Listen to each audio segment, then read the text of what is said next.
बहुत सारे इंडस्ट्रिस्ट हैं, किरण मजूमदार शॉ, उनका मैंने बयान देखा। उन्होंने कहा कि गेम चेंजर है जीएसटी, वाकई में बहुत अच्छा है, लेकिन मल्टी लेवल टैक्सेशन से, चार चार स्लैब होने से निराशा है। मैं उनको नासमझी का बयान कहता हूं, और नासमझी का बयान इसलिए कहता हूं कि इस प्रकार के लोगों ने गरीबी देखी नहीं है और समझी नहीं है, और इसी इनसेंसिटिविटी की वजह से ये बयान दिए जाते हैं। मैं आपको उदाहरण दे रहा हूं। मैं बहुत सरल जीएसटी बना सकता था, इस तरह के सुझाव को स्वीकार करके एक रेट रखता 15% का, और एवरेज 15% का हम रखते तो लगभग हमारा रेवेन्यू उतना बच जाता। उसका असर क्या होता कि आज हमने अधिकतर फूड आइटम्स पे जीरो रखा है। फूड आइटम पे जीरो इसलिए रखा कि खाने की चीज गरीब आदमी भी खाता है। उसको कहते नहीं, हमें एक बहुत बुद्धिजीवी महिला ने कहा है कि एक रेट होना चाहिए, इसलिए हम तुम पे 15% टैक्स लगा रहे हैं।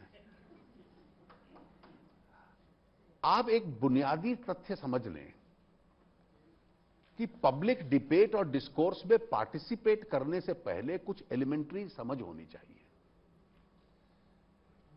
डायरेक्ट टैक्स जो होता है, इनकम टैक्स, वो प्रोग्रेसिव होता है। अमीर आदमी टैक्स देता है, मध्यम वर्ग थोड़ा कम देता है और गरीब आदमी नहीं देता।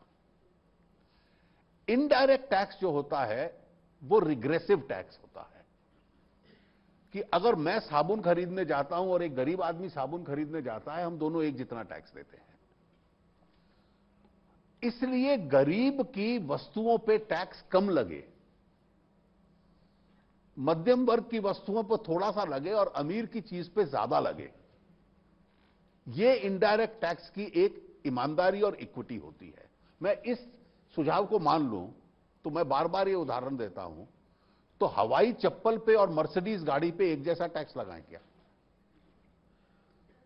मर्सिडीज गाड़ी तो बहुत अमीर आदमी इस्तेमाल करता है और हवाई चप्पल एक गरीब आदमी इस्तेमाल करता है। नहीं नहीं, क्योंकि मुझे किसी बुद्धिजीवी ने कहा है कि टैक्स स्लैब कम कर दो।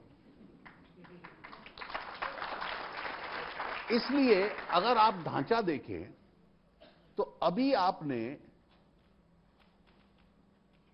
जो आम और गरीब आदमी की चीजें हैं, जो खाने की एलिमेंट्री चीजें हैं, उनको हमने जीरो स्लैब में रखा। उससे ऊपर थोड़ा आ जाओ तो पैकेज्ड फूड्स हैं, क्योंकि वो जब पैकेज करते हैं और ट्रेडमार्क के साथ बेचते हैं तो थोड़ी कीमत बढ़ाते हैं, उसमें प्रॉफिट करते हैं, तो उन पे 5% एलिमेंट्री टैक्स रखा, जिसमें सेंटर और स्टेट आधा आधा 2.5% ले लेंगे। फिर स्टैंडर्ड रेट एक हो सकता था, सम पॉसिबल है, और मैं मानता हूं कि भविष्य में ये 12 और 18 के जो स्टैंडर्ड रेट्स हैं ये एक होंगे। लेकिन अगर आज हम एक कर देते तो उसका इन्फ्लेशनरी इंपैक्ट इतना होता। आज हमने 9% वाली चीज पे 12 लगा दिया, या 21% वाली पे 18 लगा दिया। अगर 9% वाली को सीधा हम 15 पे ले जाते तो आम दुकानदार उसको 6% 7% बढ़ाता। तो इसलिए इसका आरंभ जो करना है, हर एक के पास उतने साधन नहीं है जितना उद्योगपति के पास है कि उसमें 6% का असर नहीं पड़ेगा। तो दूध अगर मान लीजिए हम 2 रुपए महंगा कर दें तो इस देश के गरीब आदमी पे असर पड़ता है। यह सुझाव केवल उनसे आता है जिन्होंने ना गरीबी देखी है, ना गरीब के प्रति सेंसिटिविटी है।